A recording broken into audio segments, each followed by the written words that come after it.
7.1. Where's my milk? It's not here. I haven't seen it. You must have finished it. I definitely didn't finish it. I was keeping a bit for my cereal this morning. One of you must have used it. It can't have been me. I only drink my soya milk. Could you have drunk it last night and then forgotten? Did you have something before going to bed? No, I didn't. I just drank a glass of water. Someone might have given it to the cat. Oh, come on. We all know she drinks water, not milk.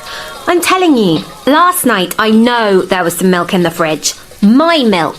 Well, I don't know what's happened to it. In any case, you should have put your name on it. I did put my name on it, in capital letters. And it wasn't me, because I stayed at Mike's last night and I had breakfast there before getting back here. What are you drinking, Jack? Just coffee? Yes, white coffee. That's where my milk went.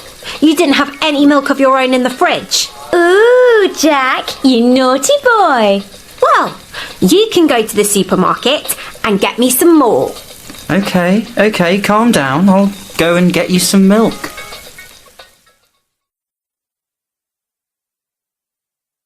$7.2. 1, You must have finished it. 2, One of you must have used it. 3, It can't have been me. 4, Could you have drunk it last night? 5, Someone might have given it to the cat. 6, You should have put your name on it. 7.3. 1, I must have left my phone at Anna's. I definitely remember having it there. You must have seen something. You were there when the accident happened. 2, Somebody might have stolen your wallet when you were getting off the train.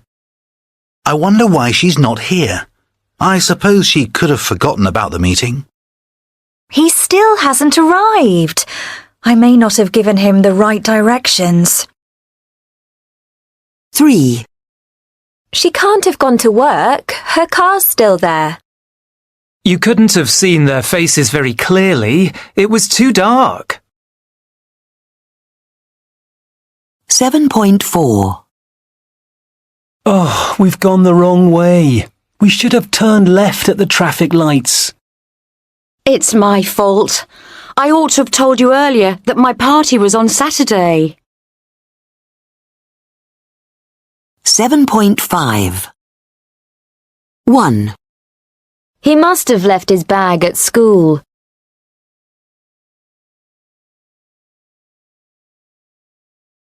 2, You must have known it would happen.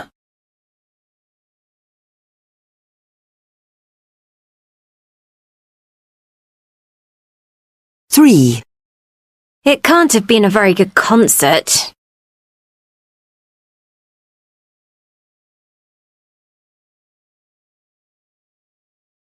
4, Could you have left it on the bus?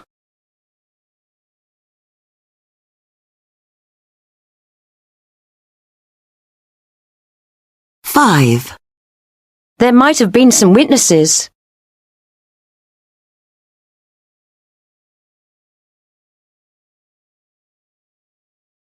6, You should have phoned me.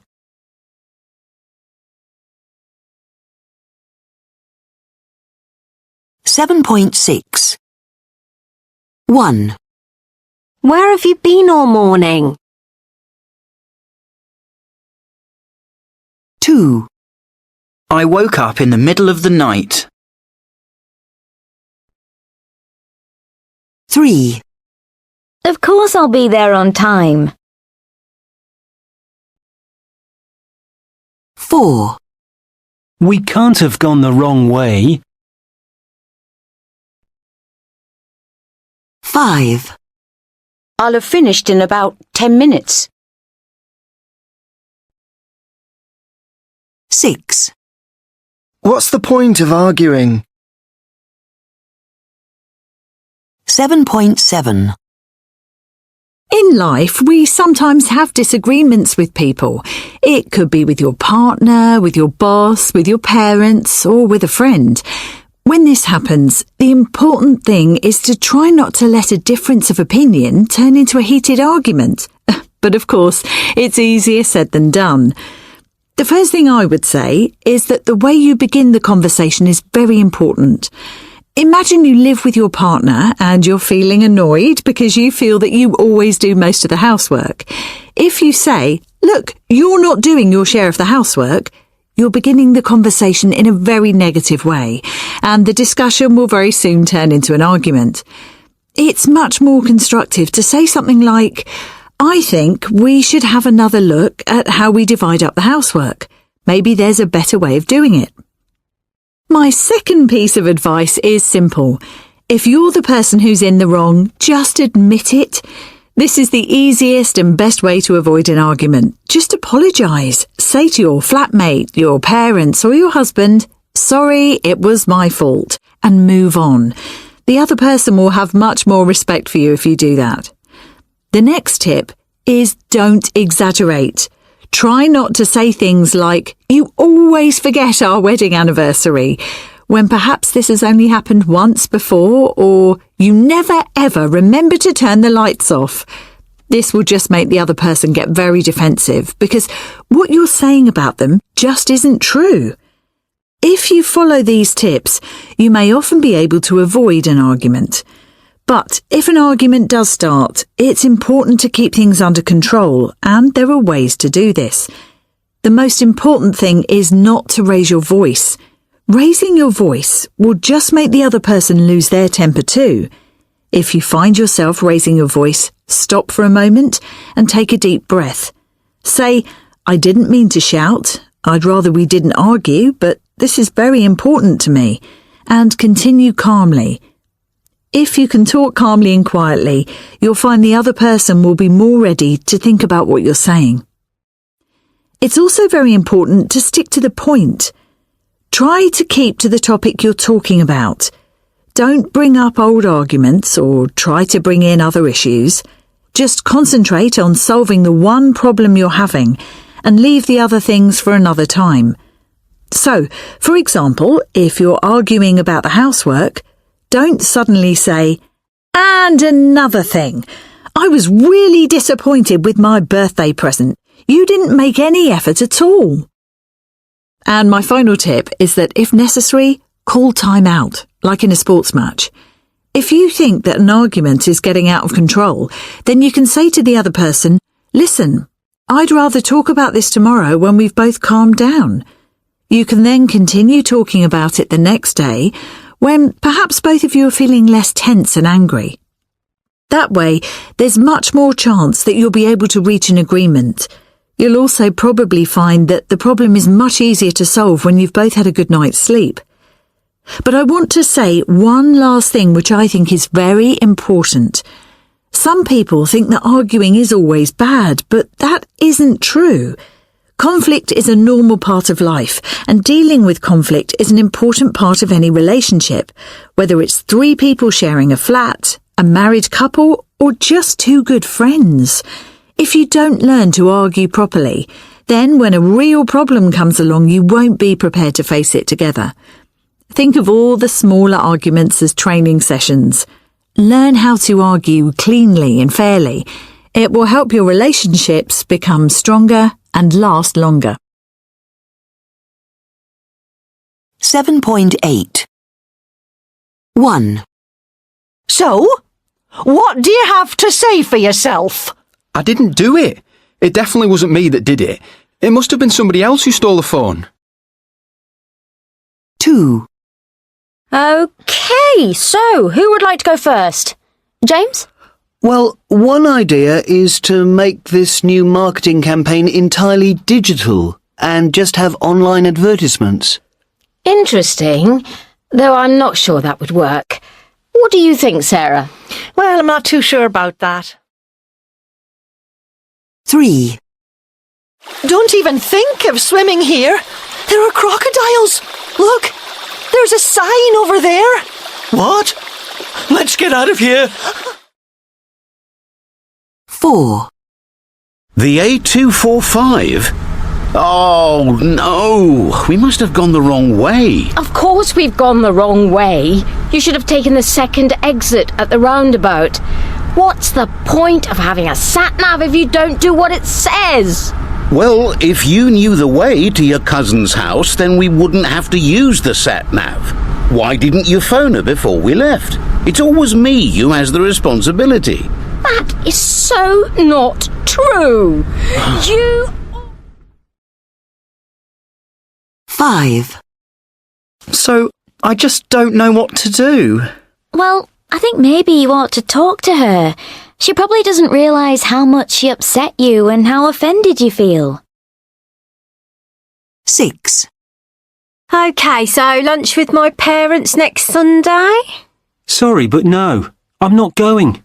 You can go if you like, but I'm absolutely not prepared to go to another family Sunday lunch. 7.9. Verbs often confused. 1. I need to discuss the problem with my boss. 2. I often argue with my parents about doing housework. 3. I didn't realise you were so unhappy. 4. I didn't notice that Karen had changed her hair colour. 5. Jack always tries to avoid arguing with me. 6. My dad can't prevent me from seeing my friends. 7. When are you going to pay me back the £50 that I lent you? 8. Could I borrow your car tonight? I know you're not using it. 9. My parents don't mind if I stay out late. 10. It doesn't matter if we're 5 minutes late. 11. Can you remind me to call my mum later? 12. Remember to turn off the lights before you go. 13. I expect that Daniel will forget our anniversary. He always does. 14. We'll have to wait half an hour for the next train. 15. I wish I was a bit taller. 16. I hope that you can come on Friday. I haven't seen you for ages. 17. Arsenal won the match 5-2. 18. Arsenal beat Manchester United 5-2. 19. Tom always refuses to discuss the problem. 20. Tom always denies that he has a problem. 21. The cost of living is going to rise again this month. 22. It's hard not to raise your voice when you're arguing with someone. 23. Go and lie on the bed if you're tired. 24. I usually lay my baby on the bed to change his nappy.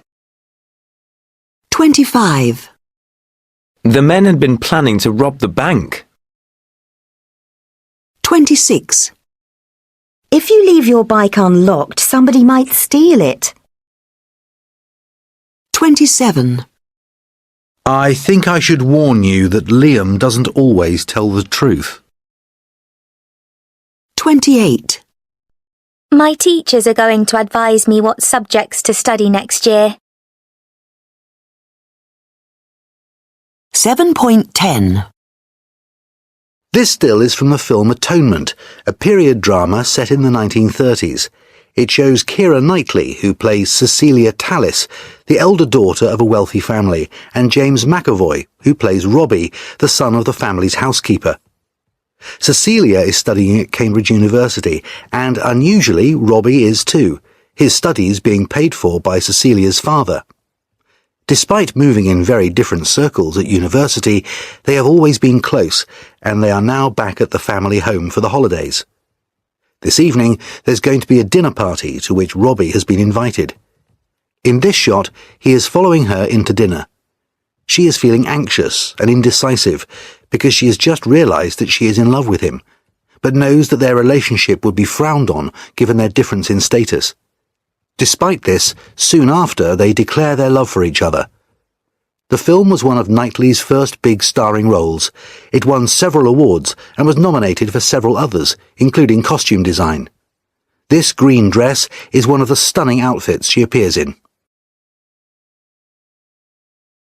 7.11. 1. You look tired.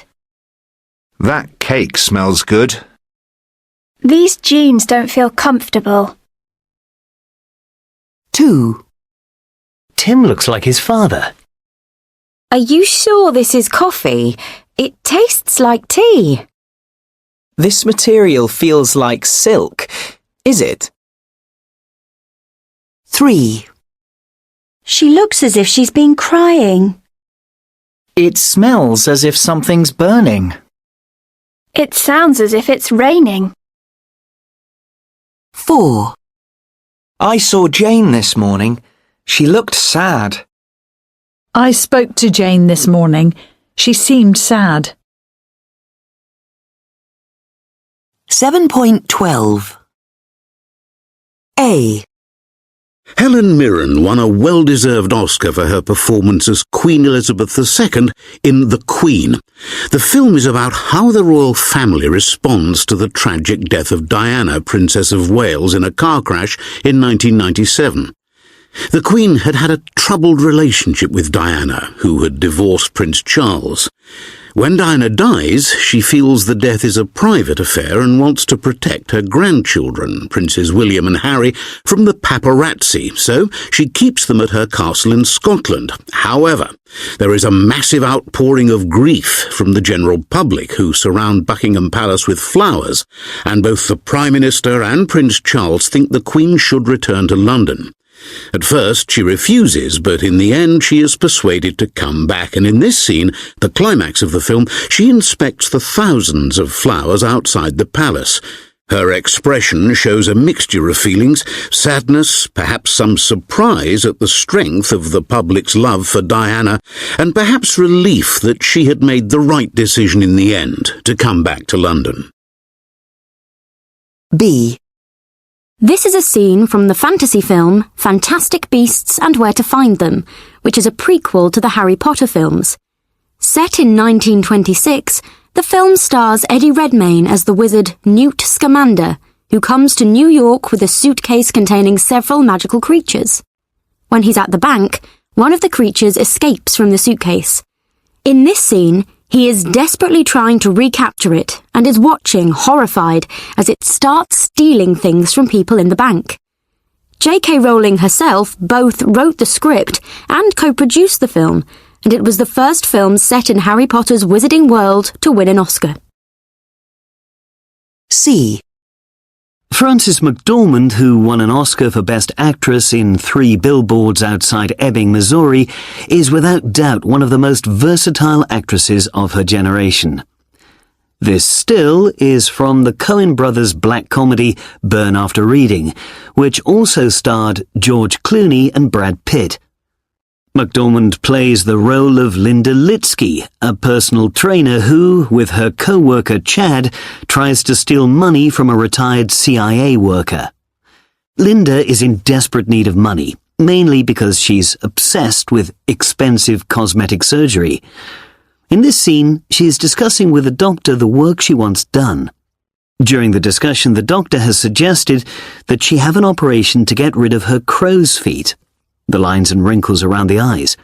Linda protests that they're baby, tiny crow's feet, and as the doctor explains the procedure, she feels more and more unsure and indecisive about what to do.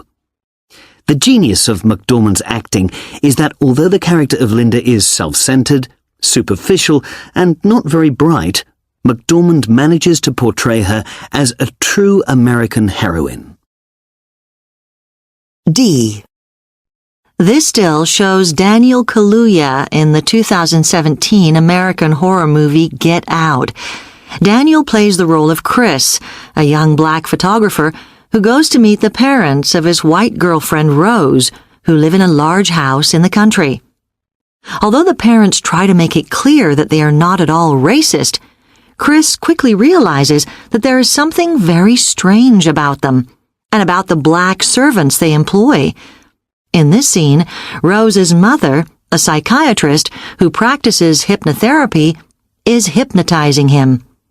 Although in theory it is to help him to stop smoking, here she gets him to relive the horror and the shock of the evening when he was 6 years old and his mother was killed in a car accident.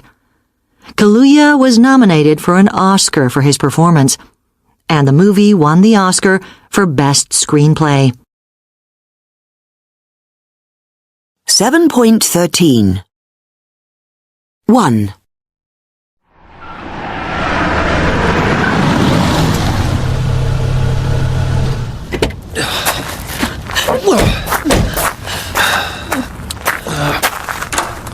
I'm going to bed. 2.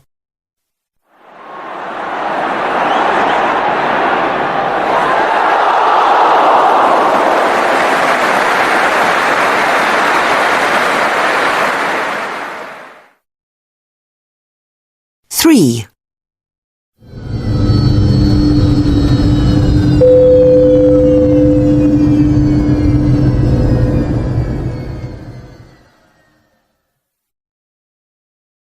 4.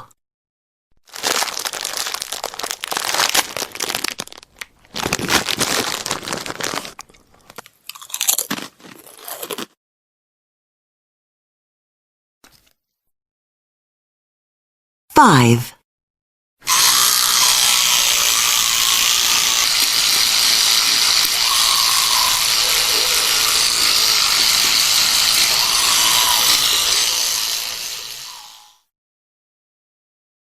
6.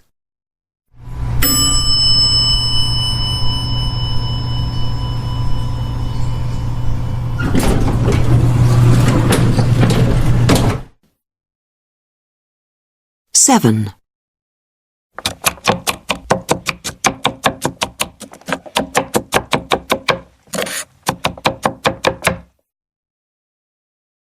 8.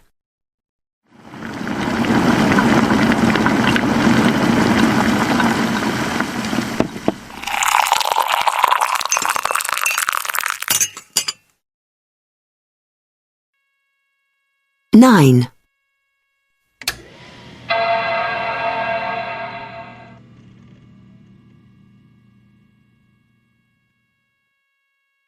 10.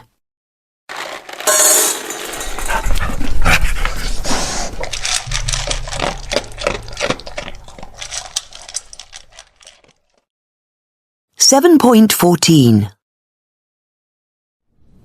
Exercise 2 is called Stroking an Animal. This exercise is often used in drama classes for beginners to help them to develop their body language. It should be done in a group. Each person must think of an animal they really like. It can be a wild or tame animal, big or small. Then imagine stroking it. Think about where it is. In your hand, in your arms, standing or sitting next to you. Now, one by one, mime the action to the rest of the group. They have to guess which animal it is.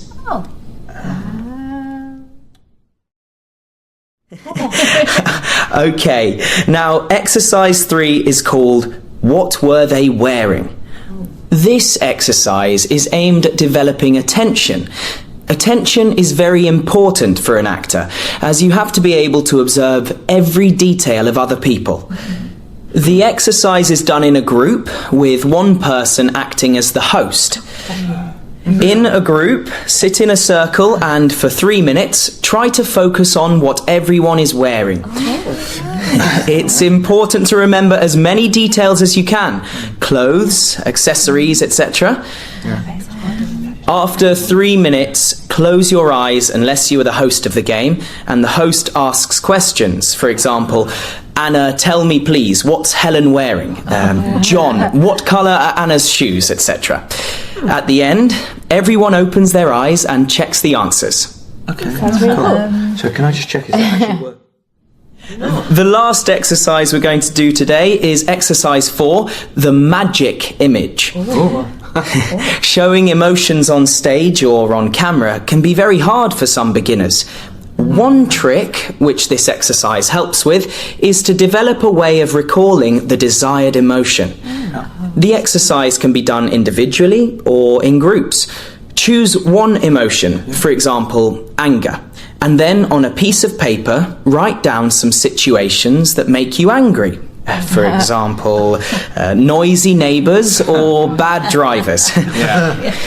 If you are doing this in a group, show each other what you've written down. You may want to choose some ideas from another person's list to add to your own list. Choose no more than 5 situations in total. When you have your final list, think of an image for each situation. For example, for noisy neighbours, it could be a dog. For bad drivers, a car, and so on. Now, the important part. You need to create one new image on the sheet of paper which combines your separate anger images. For example, a car with a dog in the back, etc. This is your magic image of anger. Recalling this image will help you to show anger when you're acting. You can do the same thing with other emotions, such as happiness, sorrow, and so on. So now, let's actually do these exercises. We'll start with number 2, stroking an animal. So if you could get into groups of 5 or 6, we'll get going.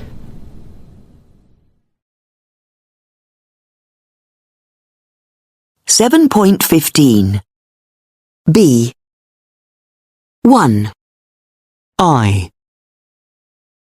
2. Stubble. 3. Wrinkles. 4. Lips. 5. Neck. 6. Cheek. 7. Forehead. 8. Chin. C. Eyebrow. Eyelash. Eyelid. 7.16 The body. 1. Parts of the body and organs. 4. Ankle. 1. Calf. 2. Heel. 3. Knee. 7. Elbow. 6. Fist. 9. Nails.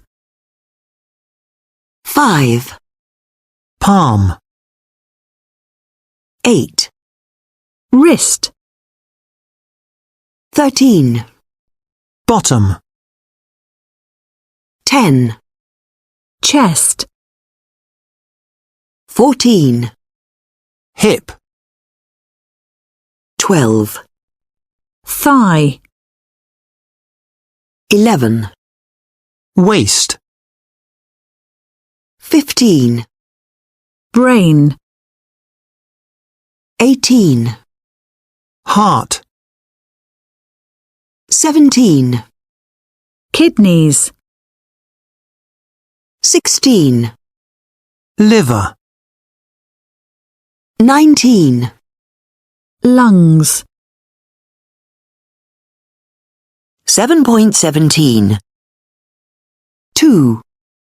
Verbs and verb phrases. B. 1. Bite your nails. 2, Blow your nose. 3, Brush your hair. Brush your teeth. 4, Comb your hair. 5, Fold your arms. 6, Hold somebody's hand. 7, Touch your toes. 8, Suck your thumb. 9, Shake hands. Shake your head. 10, Shrug your shoulders. 11, Raise your eyebrows. 7.18 D 1. He winked at me to show that he was only joking. 2. The steak was tough and difficult to chew. Teeth. 3. When we met, we were so happy we hugged each other. Arms. 4. Don't scratch the mosquito bite. You'll only make it worse. Nails. 5. She waved goodbye sadly to her boyfriend as the train left the station. Hand. 6. These days, men don't always kneel down when they propose marriage. Knee. 7. The teacher frowned when she saw all the mistakes I had made. Forehead. 8.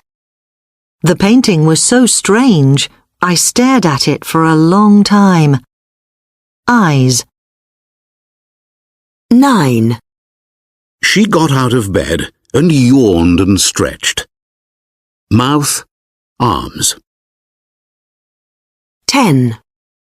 If you don't know the word for something, just point at what you want. Finger. 7.19 Calf. Comb. Kneel. Palm. Thumb. Wrinkles. Wrist. 7.20 1. H. Honest. 2. F. Fasten. 3. J. Muscle. 4. K. Whistle. 5. A. Aisle. 6. E. Doubt. 7. D. Design. 8. G. Half. 9. L. Whole. 10. B. Calm. 11. C. Climb. 12. I. Knock. 8.1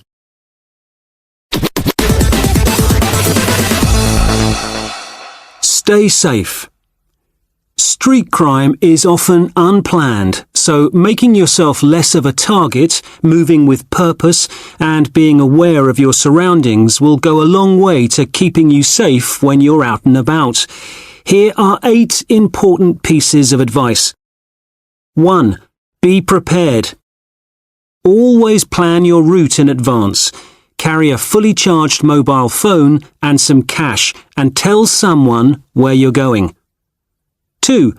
Be assertive.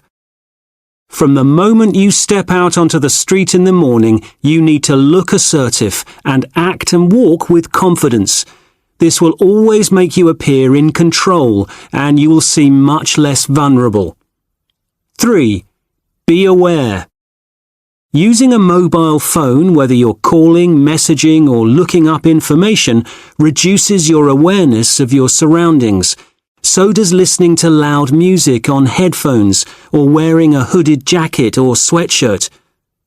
4. Hide it. Keep your valuables hidden either in a bag or under your clothes. This includes your phone, other devices such as cameras or tablets, and jewellery. Remember, out of sight, out of mind. 5. Go against the flow. When you're walking on the pavement, always face towards the oncoming traffic. This will make it more difficult for thieves on 2 wheels to ride up from behind and snatch your bag. But don't forget to still be aware of anyone approaching from ahead of you. 6. Trust your instincts. At night, try to avoid walking alone in places such as parks and quiet side streets, or in fact in any area you don't know. If you do have to walk, keep to busy places where there is a lot of activity, good lighting and CCTV. And if you're on public transport, it's much better to travel with people you know or stick to routes that other people are using. 7. Make a plan.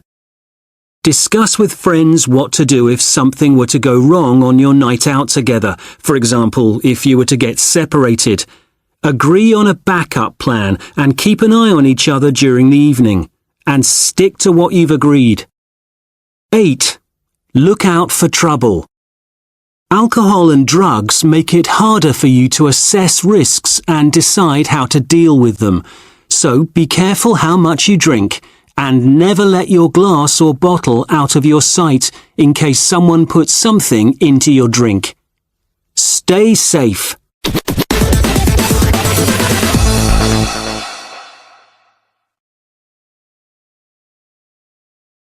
8.2 1.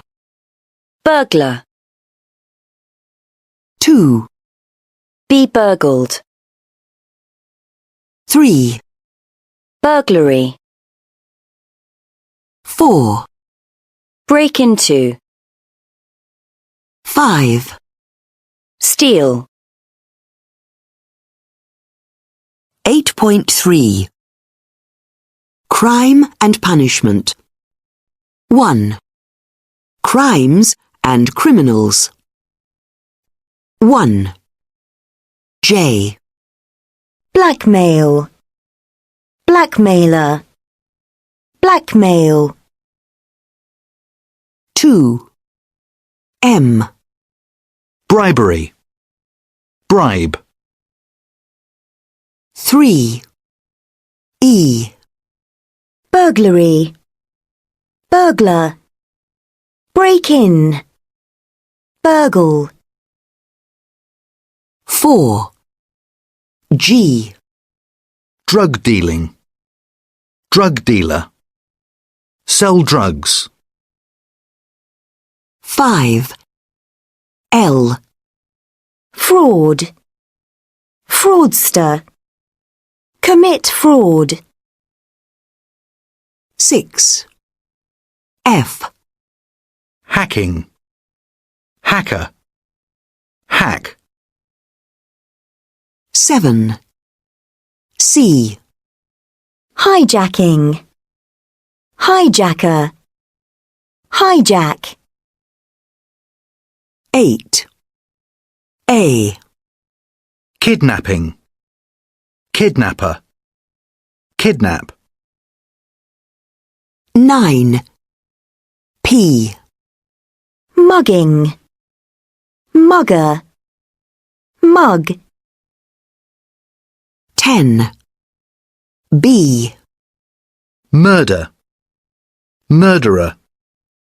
Murder. 11. D. Rape. Rapist. Rape. 12. K. Robbery. Robber. Rob. 13. H. Smuggling. Smuggler. Smuggle. 14. Q. Stalking. Stalker. Stalk. 15. N. Terrorism. Terrorist. Set off bombs. 16. O. Theft. Thief. Steal. 17. I. Vandalism. Vandal. Vandalize. 8.4. 2. What happens to a criminal? The crime. 1. Carl and Adam committed a crime. They robbed a large supermarket. 2. The police investigated the crime. 3. Carl and Adam were caught driving to the airport in a stolen car. 4. They were arrested and taken to a police station. 5. The police questioned them for 10 hours. 6. Finally, they were charged with armed robbery. The trial. 7. 2 months later, Carl and Adam appeared in court. 8. They were accused of armed robbery and car theft. 9. Witnesses told the court what they had seen or knew. 10. The jury looked at and heard all the evidence. 11. After 2 days, the jury reached their verdict. 12. There was no proof that Adam had committed the crime. 13. He was acquitted and allowed to go free. 14. Carl was found guilty. His fingerprints were on the gun used in the robbery. 15. The judge decided what Carl's punishment should be. 16.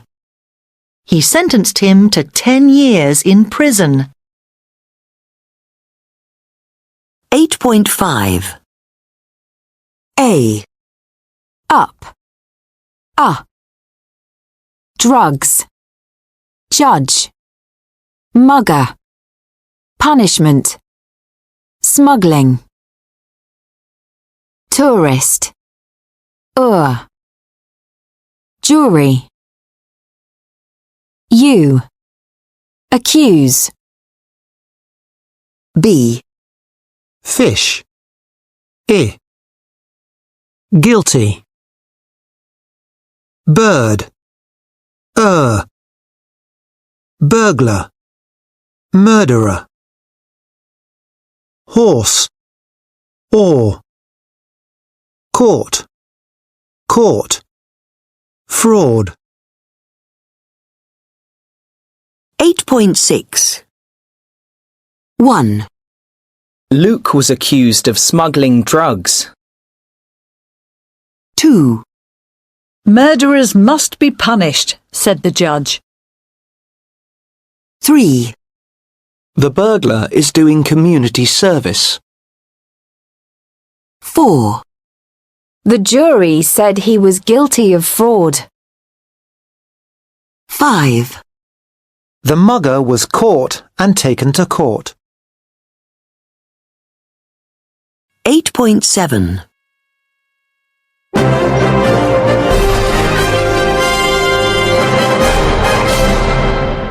Police in Stockport are looking for a man who is said to be Britain's most polite armed robber.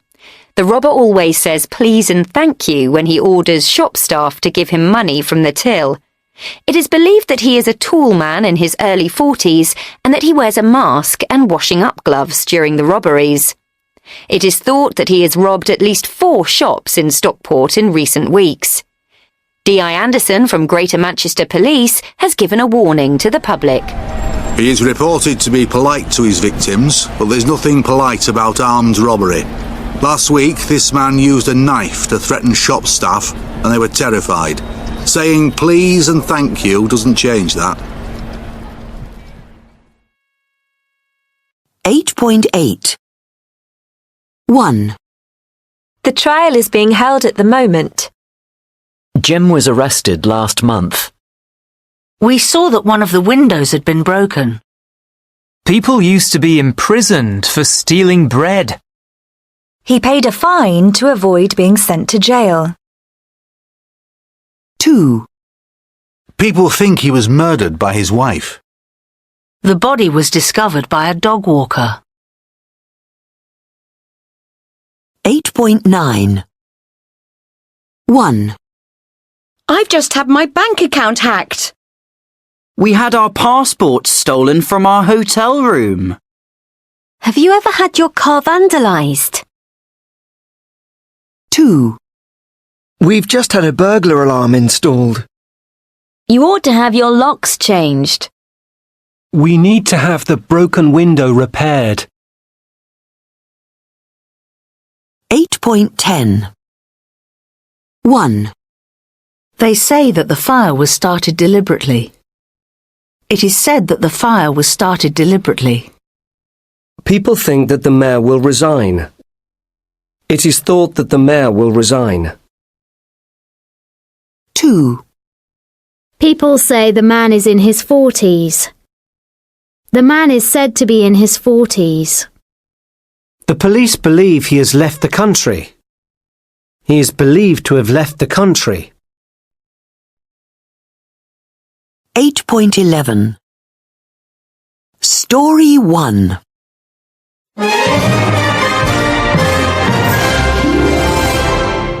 And now some news for wine drinkers. It seems that red and white are no longer the only options. France finally has a wine to match all 3 of the colours on its national flag, as a new blue variety hits the shelves. Vindigo is a Chardonnay that gets its distinctive blue colour by being passed through red grape skins. The grape skins contain a natural dye found in blackcurrants, red cabbage and raspberries. The new wine is the responsibility of French entrepreneur René Lebel. He persuaded a company in Almeria in Spain to produce the wine after he was unable to convince anyone in France to become involved. Around 35,000 bottles of Vindigo are now on sale in the south of France, in the port city of Sète, for about €12 a bottle. In an interview with a French newspaper, Monsieur Lebel describes the wine as ideal for the summer. He says that it has aromas of cherry, blackberry and passion fruit and recommends drinking it on the beach or around the swimming pool. Story 2. And now for our last story today. A zoo in Egypt has denied painting a donkey with black stripes in order to make it look like a zebra. Egyptian student Mahmoud Sarhan, 18, was visiting the zoo in Cairo when he noticed the animal, which had strange-looking black stripes. Mr. Sarhan was suspicious and took a photo of the animal, which appeared to have strange black marks on its face, and posted it online. He later told the media, "I knew it was a donkey as soon as I saw it. I'm an artist. I know the different shape of a donkey and a zebra, so it was easy to tell the difference." After the image was shared on social media, it went viral. Egyptian news site extranews.tv approached a local vet who agreed to examine the photo. He pointed out that zebras usually have a black nose and mouth, whereas the animal in Mr. Sarhan's photo appears to be pale in this area. The vet added that authentic zebra stripes are usually straighter and clearer than those on the animal in Mr. Sarhan's photo. The local radio station contacted the zoo's director, Mohammed Sultan. However, he refused to admit that the animal was a donkey. 8.12 1. Jack offered to drive me to the airport. I promised not to tell anybody. 2. Doctors advise us to do more exercise. I persuaded my sister not to go out with George. 3. I apologised for being so late. The police accused Carl of stealing the car. 8.13 Accuse. Admit. Advise. Agree. Convince. Deny. Insist. Invite. Offer. Order. Persuade. Promise. Refuse. Regret. Remind. Suggest. Threaten. 8.14 1. He offered to make some coffee. 2. He refused to go. 3. He agreed to help me. 4. He promised to call me. 5. He reminded me to lock the door. 6. He advised me to buy a new car. 7. He invited me to have dinner. 8. He denied breaking the window. 9. He admitted stealing the money. 10. He regretted marrying Susan.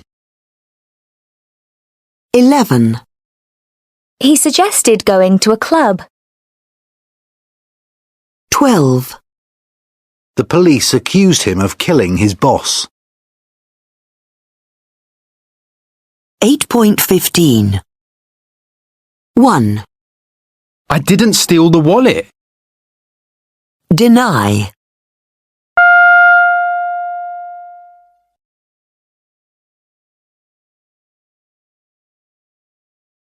He denied stealing the wallet. 2. I wish I hadn't bought a second-hand car. Regret.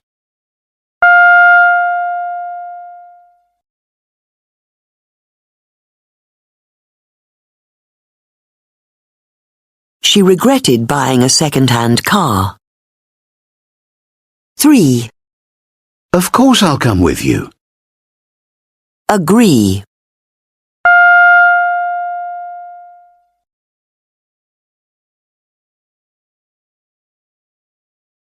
He agreed to come with me. 4. Why don't we go out for dinner? Suggest.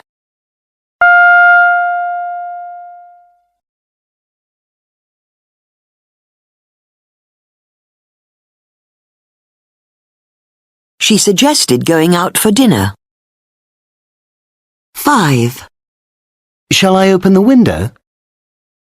Offer.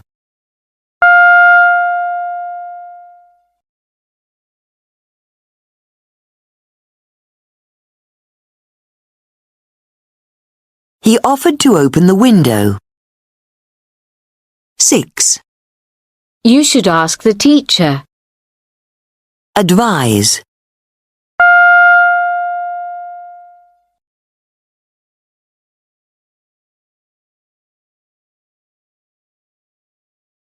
She advised me to ask the teacher. 8.16 The media. 1. The language of headlines. 1. D. Prime Minister backs his Chancellor in latest scandal. 2. A. Thousands of jobs axed by UK firms. 3. F. Stock market hit by oil fears. 4. C. Astronaut bids to be first man on Mars. 5. E. Ministers clash over new car tax proposal. 6. H. Bayern Munich boss vows to avenge defeat. 7. B. Police quiz witness in murder trial. 8. G. Actress rows with co-star over unfair pay. 8.17. 2. Journalists and people in the media. 1. Critic. 2. Commentator. 3. Reporter. 4. Editor. 5. Presenter. 6. Freelance journalist. 7. Newsreader. 8. Paparazzi. 9.